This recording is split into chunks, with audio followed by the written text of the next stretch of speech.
Sud Radio, la vérité en face, Jean-François Achili. 0826 300 300, vous réagissez. Le conclave sur les retraites, nous vivons là peut-être le conclave du conclave à Matignon ce matin, puisque François Bayrou doit rencontrer les partenaires sociaux, ceux qui ont participé aux discussions depuis 4 mois. Et vous avez même la CGT qui de nouveau frappe à la porte, puisque je vous rappelle, comme FO, la CGT était sortie du jeu. Bonjour Jean-Claude Mailly. Bonjour. Merci d'être notre invité ce matin dans La Vérité en face. Je rappelle, vous êtes l'ancien secrétaire général de Force Ouvrière, vice-président de Sinopia, le think tank.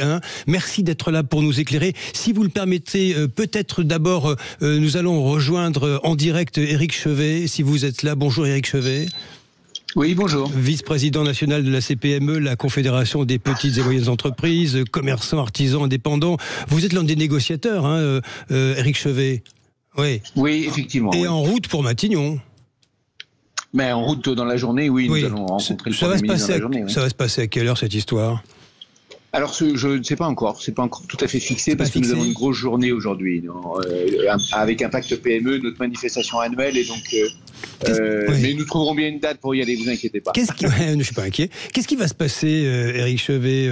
Parce qu'au fond, c'est une sorte de troisième mi-temps qui se déroule là chez François Bayrou. Il veut un accord, Oui, je pense qu'effectivement, il veut un accord. Et c'est vrai qu'on n'était pas forcément très très loin, mais tant qu'il n'y a pas d'accord, il n'y a pas d'accord. Donc, je pense que le Premier ministre veut voir effectivement quelle est l'étendue du désaccord et de regarder s'il y a ou non des voies de passage. Le sujet est très technique en fait, parce que le principal point d'achoppement, c'est ce qu'on appelle la pénibilité et l'usure au travail, la façon de le traiter dans l'entreprise. Donc c'est un sujet quand même qui concerne principalement les partenaires sociaux, c'est-à-dire les employeurs et leurs salariés. Et c'est vrai que nous avons deux conceptions qui fondamentalement s'opposent.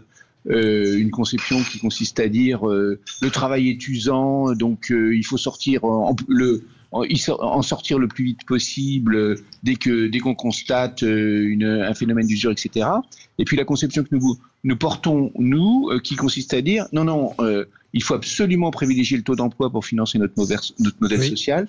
Donc il faut qu'on invente dans l'entreprise des nouveaux moyens pour conserver les salariés le plus longtemps possible. Si on sort les salariés, on ne réfléchira plus à la façon de les conserver dans l'entreprise. C'est ça en fait qui s'oppose, c'est là qu'est la difficulté. Vous savez, juste avant vous, nous avions en direct un auditeur, Lionel de Grasse, qui a une boîte de BTP, qui lui est très attentif à ce qui se passe et qui nous disait, moi je veux partir plus tôt, mes journées sont extrêmement difficiles, avec la canicule, avec les intempéries l'hiver désormais, les tempêtes, et il nous disait, je n'ai pas la même vie que des gens qui travaillent dans des bureaux, et il attend beaucoup de cet accord qui pourrait sortir de ce conclave. Il y a de très très nombreux travailleurs et de très nombreux petits patrons qui attendent beaucoup de ces accords et qui ont peur d'être déçus. Bien sûr, parce que c'est exactement pour ça que nous, à la SAPME, nous avons toujours eu une position assez médiane dans tout ce conclave pour essayer de trouver les bonnes solutions qui permettent effectivement de prendre en compte réellement l'usure professionnelle. Mais prendre en compte réellement l'usure professionnelle, c'est pas de dire aux gens à 55 ans, à 57 ans, vous sortez du marché du travail. Non. Ça, c'est pas une bonne prise en compte, parce que ça ne permet jamais, en fait, de résoudre le problème du maintien dans l'emploi avec des évolutions de poste, avec des nouvelles, des reconversions, des nouvelles formations, avec évidemment un investissement massif sur la prévention sur le lieu de travail, et tout ça, en fait. Ce que fait très bien d'ailleurs le bâtiment, parce que c'est la seule branche professionnelle à avoir développé un organisme de prévention de l'usure, et à cet égard, ils sont assez remarquables, mais il faut aller plus loin, et pour aller plus loin, il ne faut pas sortir les gens, parce que si vous sortez les gens, évidemment, vous avez un problème, c'est que vous ne réfléchissez plus à la façon de résoudre ces problèmes de fin de carrière. Donc, il faut absolument trouver les voies de passage entre nous. C'est ça, en fait, qui a bloqué entre les organisations syndicales et nous, notamment, parce que sur cette position, la CPME avait des positions très constructives. Tout dernier mot, Éric Chevet, elles ont été dures, ces discussions, encore hier. Ça a été pénible. Oui, c'est assez pénible, parce qu'en fait, on sent bien qu'on ne voulait pas lâcher, en fait. On voyait bien qu'il n'y avait pas de voie de passage, que chacun restait sur ses positions, arc-bouté sur ses positions, mais d'un autre côté, personne ne voulait prendre la responsabilité de l'échec. Et donc, on est resté à se regarder un peu en chien de faïence là. Et donc je pense que après tout, la solution de la dernière chance, si je puis dire, de ce round à Matignon, c'est peut-être la bonne façon de sortir de cette observation en chien de faïence. Vous le regrettez, ce conclave? Je termine là-dessus avec vous, Éric Chevet. Alors pas du tout, du tout, parce qu'en fait on a collectivement beaucoup progressé quand même. Bon. On sait exactement maintenant, les 5 autour de la table, on sait exactement, on connaît les dispositifs. L'apport de la mission d'accompagnement retraite était absolument fondamental, et toutes les organisations, toutes les administrations publiques qui étaient derrière pour nous fournir les éléments, les chiffrages, les appréciations étaient absolument importants. C'est une belle méthode. Malheureusement, comme elle a échoué, eh bien, on en retirera malheureusement pas grand-chose. Mais nous sommes très très satisfaits de ce process. Bonne chance quand même cet après-midi à Matignon, Éric Chevet. Bonne chance. Merci beaucoup. Allez, merci d'être intervenu avant la réunion à Matignon sur l'antenne de Sud Radio. Jean-Claude Bailly, ça vous rappelle des souvenirs, ça? La dureté de ces négociations qui n'aboutissent pas, enfin, qui n'en finissent pas de ne pas aboutir sur les retraites. Oui, non, mais sur les retraites, je rappelle que depuis 93, c'est pas d'aujourd'hui quand même, tous 93. Les 5 ans, il y a une réforme. Et une réforme qui régulièrement a remis en cause des droits pour les salariés. Donc ce qui fait que dès qu'un gouvernement, quel qu'il soit, dit on va réformer les retraites, tout de suite c'est anxiogène, quoi. Donc ça a toujours été compliqué, effectivement, sur les retraites. C'était moins des négociations, d'ailleurs, que des relations tendues avec les pouvoirs publics. Les seules négociations qu'on a régulièrement menées et qu'on mène encore sur les retraites, c'est sur les retraites complémentaires dans le privé, où ça marche plutôt bien. Où ça marche bien, avec des gérés par les partenaires sociaux. Oui, bien sûr. C'est peut-être ça la bonne solution. Ben oui, c'est une bonne solution. C'est peut-être la clé de résolution, au final, de cette histoire de retraite. Jean-Claude Bailly, FO et la CGT, les deux syndicats ont-ils eu tort de claquer la porte au début du conclave? Ils ont claqué la porte. Moi, je regarde ça de l'extérieur. Bien sûr, vous êtes un observateur. Observateur, tout à fait. Précise, Ils ont claqué la porte parce que, si j'ai bien compris, à la fois le Premier ministre dit ce sera un conclave. La formule est peut-être pas très bonne, mais enfin, peu importe. Sans tabou. Or, une fois que tout le monde dit on y va, il a dit ah oui, mais attendez, il faut rajouter 6 milliards d'économies, et puis pas question de toucher aux 64 ans. Donc les tabous, ils ont sauté. Enfin, il y avait des tabous tout de suite. Donc je pense que ce sont les raisons principales qui ont conduit ces deux organisations à quitter. Maintenant, la méthode est compliquée. Je ne sais. Il y avait 3 problèmes. Premier problème, c'est que voulait le Premier ministre. À la fois, il voulait, je crois qu'il est attaché à la négociation, oui. C'est ça, je mets pas ça en cause. Mais il y a aussi le problème politique, qui était de dire, bon voilà, pour durer, il faut que j'essaie de sortir de ce dossier des retraites. Donc voilà, d'où l'idée du conclave. Donc, mais c'est pas simple déjà à gérer.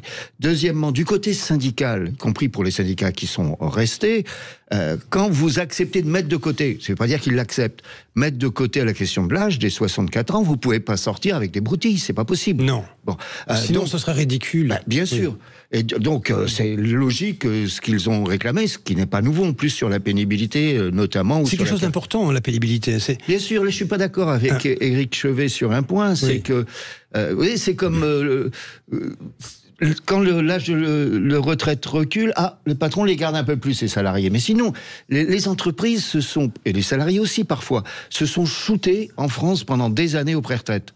Voilà, il fallait partir, etc. Bon, et pour les entreprises, c'était une manière de rajeunir leur pyramide des âges. J'allais dire de se débarrasser des vieux. Oui, se débarrasser de ce qu'ils considéraient comme étant des vieux. C'est ça. Donc, et puis transférer d'ailleurs la charge, transférer la charge à l'assurance chômage. Au passage, c'est aussi ça que ça signifie. Or là, sur la question de la pénibilité, je vais prendre un seul exemple. Qu'est-ce qu'on fait des gens qui aujourd'hui sont dans des métiers pénibles et sont cassés? La prévention, c'est pour demain, oui, ok, mais aujourd'hui, on fait quoi? Il y en a pas mal des métiers où c'est difficile. Ils sont cassés, on les met dans un coin, dans les boîtes, soit on les sort des boîtes, et effectivement, beaucoup sont en invalidité. C'est pas une solution non plus. Il faut mieux qu'ils puissent partir avant et avoir leur retraite. Voilà. Donc ça, pour moi, le patronat est bloqué. Ça coûterait pas plus cher à l'État en réalité? Non, parce qu'il faut faire la balance entre l'invalidité qui coûte également, les dépenses de maladie qui coûtent quand vous êtes cassé, etc. Ça c'est quantifiable. échappe ou c'est tellement nébuleux j'ai pas le chiffre, mais ça doit être c'est tellement nébuleux qu'on n'arrive pas à savoir si ça vaut le coup ou pas. On doit avoir un ordre de grandeur quand même. On doit pouvoir avoir un ordre de grandeur sur ces questions-là. Et du côté patronal, ils voulaient rien lâcher. Puis il y a un côté ils sont très inquiets au patronat en ce moment. Au MEDEF notamment, non pas sur ces questions-là, mais sur le contexte international. Les entreprises n'investissent plus, etc. Donc ils ont une période, ils sont un peu tendus. Donc c'est pas le moment de les ennuyer à parler de ça, c'est ça en fait. Bah oui, eux, à la limite, ils auraient préféré rester à la loi telle qu'elle était, quoi. Bon, alors maintenant, que va faire le Premier ministre ? Je ne sais pas. D'abord, il les reçoit pas tous ensemble. Il les reçoit séparément. Les syndicats d'un côté et le patronat de l'autre. Est-ce qu'il veut... Alors, donc c'est pas une négo.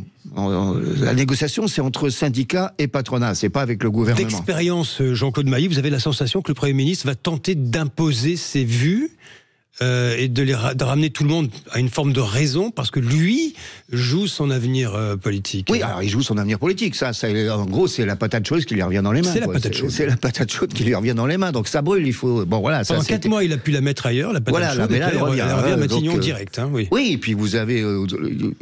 tout le monde réclame, j'entendais ce matin la secrétaire générale de la CGT qui dit il faut un débat au Parlement. Bon, donc qu'est-ce qu'il va faire ? Il va les écouter, point. Non, il peut pas. Il faut rien faire si c'est pour faire ça. Alors il va lui sortir une proposition de loi un projet de loi qui va déposer au Parlement. On ne sait pas ce qu'il va faire. Parce que s'il n'y a pas d'accord, ça a été dit, redit par lui et par les autres, donc pas d'accord, on reste sur la réforme Borne. C'est 2023, et donc rien ne bouge, et colère donc de la gauche, du coup on va censure, on est reparti pour un tour. Tout à fait. Si il y a un accord quelconque qui sort de cette discussion ultime à Matignon, et c'est une interrogation que je vous pose, Jean-Claude Mailly, ça veut dire qu'il y a effectivement un projet de loi derrière qui arrive, et on est reparti pour des mois de bagarre. J'en sais rien, il peut décider lui-même, on va dire voilà, je les ai écoutés les uns et les autres, voilà, les projets de loi qui sera ça. Il peut faire ça aussi. Et on repart mécontent d'un côté ou de l'autre. Et c'est reparti pour un tour avec des bagarres à n'en plus finir au Parlement. Ah oui, non, c'est tout à fait possible. Oui, non, là c'est parce que là on n'est pas dans une phase de négociation. Je rappelle, la négociation c'est puis que le gouvernement laisse ses interlocuteurs sociaux négocier, quoi. Voilà, qu'ils s'en mêlent pas trop, quels qu'ils soient. Pas trop ou jamais, Jean-Claude Mailly. Il peut, parce qu'il y a des choses qui relèvent de la loi, donc il est obligé d'intervenir d'une manière ou d'une autre. Mais qu'il laisse la démocratie respirer. Vous savez, ce que j'appelle la démocratie sociale, notamment la négociation collective, c'est pas le même rythme que le rythme politique, qui est rythmé par les élections, etc. On n'a pas le même rythme. Ce n'est pas le même rythme. Restez avec nous, Jean-Claude Mailly. J'ai beaucoup de questions à vous poser encore sur cette réforme des retraites, ou l'impossibilité à aborder ce sujet de façon peut-être plus globale, si je puis me permettre. La vérité en face, 0826 300 300, à tout de suite. Sud Radio, la vérité en face, Jean-François Achili. Allez, nous parlons du conclave sur les retraites qui apparemment joue les prolongations aujourd'hui à Matignon. François Bayrou qui, dès 7h du matin, s'est mis derrière son pupitre pour convoquer tout le monde, enfin ceux qui ont participé jusqu'au conclave, jusqu'à l'échec des discussions hier soir, tard.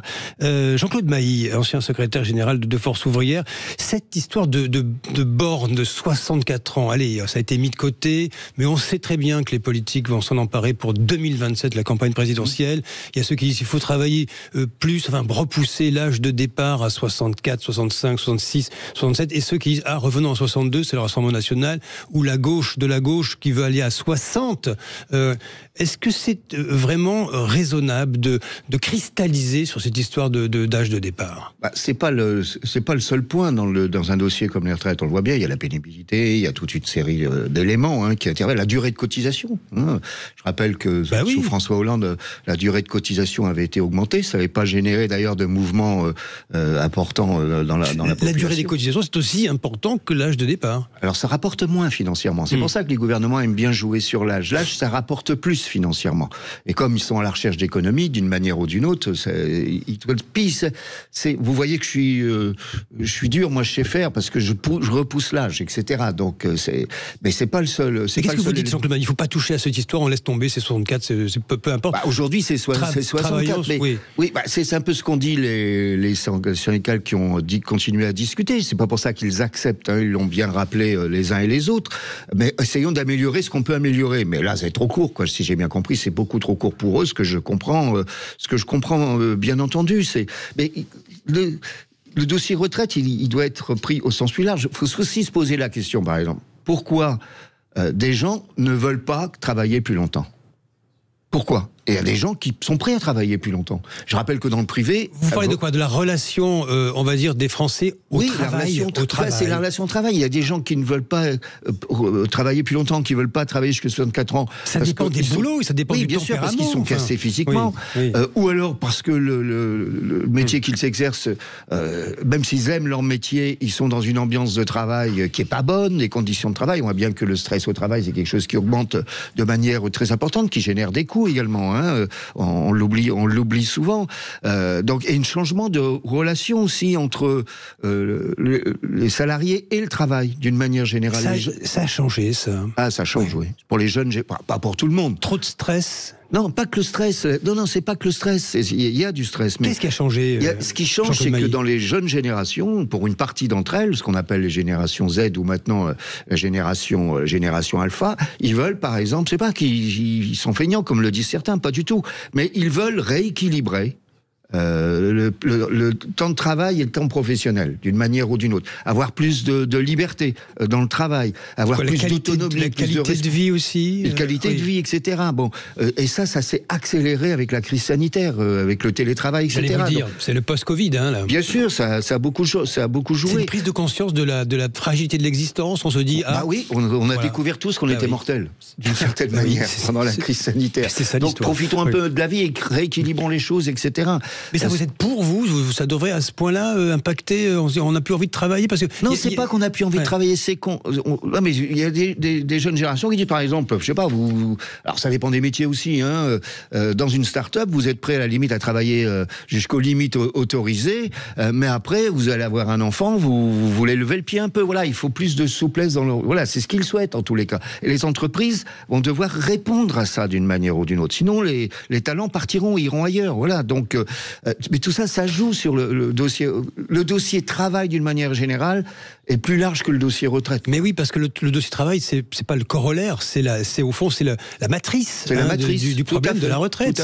Si on aborde mieux le travail, et la retraite va suivre. Tout à fait. La retraite suivra. Oui, ça. Oui, je suis d'accord là-dessus. Mais quand vous regardez tous les débats incessants que nous avons depuis des années, ça part des Pays-Bas, ça arrive en France, la flexi-sécurité, on ne sait pas faire. On ne sait pas faire ça.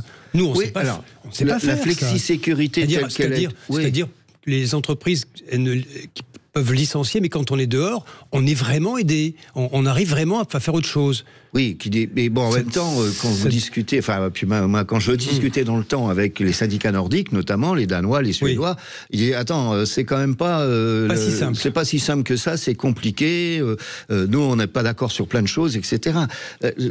La flexibilité, enfin, quand les salariés demandent de la flexibilité, c'est pas dans ce sens-là. C'est que de la flexibilité dans l'organisation de leur temps de travail.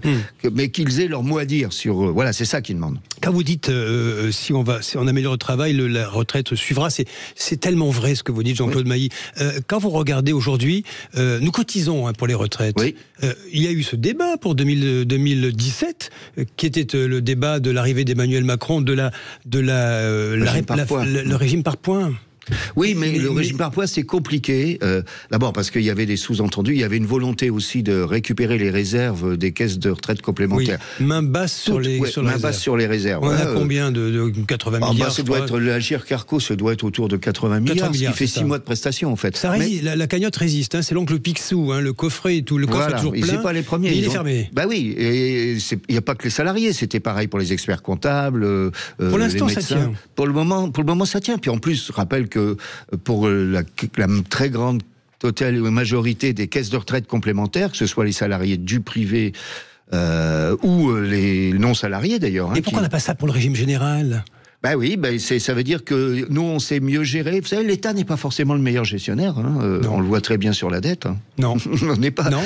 Bon, alors parfois, il faut laisser faire les autres également, c'est évident. Là-dessus, Jean-Claude Mailly, il y a les points. Quand on entend le débat qui démarre aussi, parce qu'il est important ce débat, ça veut dire cotiser de façon différente pendant notre période de travail sur la capitalisation. On a l'impression que c'est le débat impossible. Tout ce qui touche la retraite est voué à une impasse à chaque fois. On le voit ce matin avec ce qui se passe avec le conclave. Écoutez, sur la capitalisation, c'est-à-dire qu'on entend tout et tout son et son contraire. Quoi.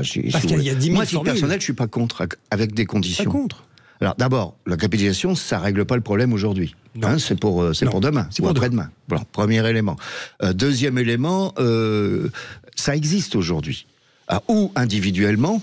Vous avez des gens qui ont investi personnellement dans des plans d'épargne retraite, etc. Dans les entreprises, vous avez des PERCO, vous avez des plans dans certaines entreprises, vous avez ça, etc.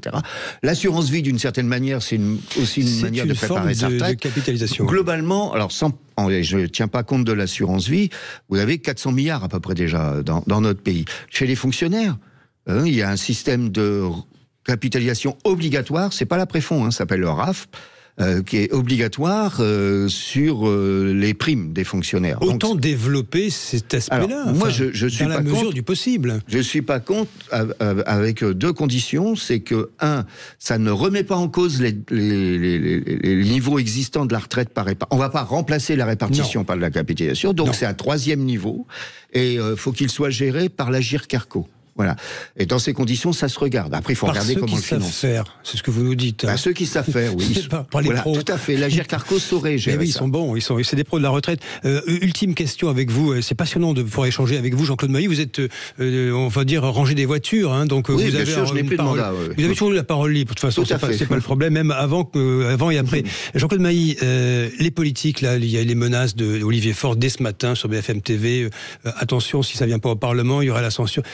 La pollution de la politique, parce que c'est de la politique la retraite, mais le fait que on va dire la temporalité politique est trop courte, qui vient se greffer, qui vient faire pression sur cette discussion, c'est très néfaste en réalité. Oui, bien sûr, mais il n'y a aucune sérénité dans le débat. Il n'y a aucune sérénité et on paye la dissolution, quoi. On continue à payer la dissolution, on la paye cher. Démocratiquement, on la paye cher. Aujourd'hui, vous avez beaucoup d'entreprises qui hésitent à investir ou qui vont investir à l'étranger, qui n'investissent pas en France. Parce que c'est plus calme. Donc voilà, je crois qu'il ne faut pas rajouter, pardonnez-moi, je vais être un peu cru, il ne faut pas rajouter du bordel au bordel, quoi. Ne pas rajouter du bordel au bordel, ce sera peut-être le mot de la fin, Jean-Claude Mailly. C'est Merci pas mal. à vous. Écoutez, nous verrons bien ce qui sortira de ce conclave, déconclave. Apparemment, il reçoit séparément François Bayrou. Nous verrons bien s'il va arriver à se sortir de cette impasse avec cette patate chaude qui fume désormais sur son bureau dans une assiette à Mathio. Merci Jean-Claude Mailly, je rappelle, vous êtes l'ancien secrétaire général de Force Ouvrière, vous n'avez rien perdu, je vous rassure. C'est toujours aussi clair. Merci. Merci Jean-Claude Mailly.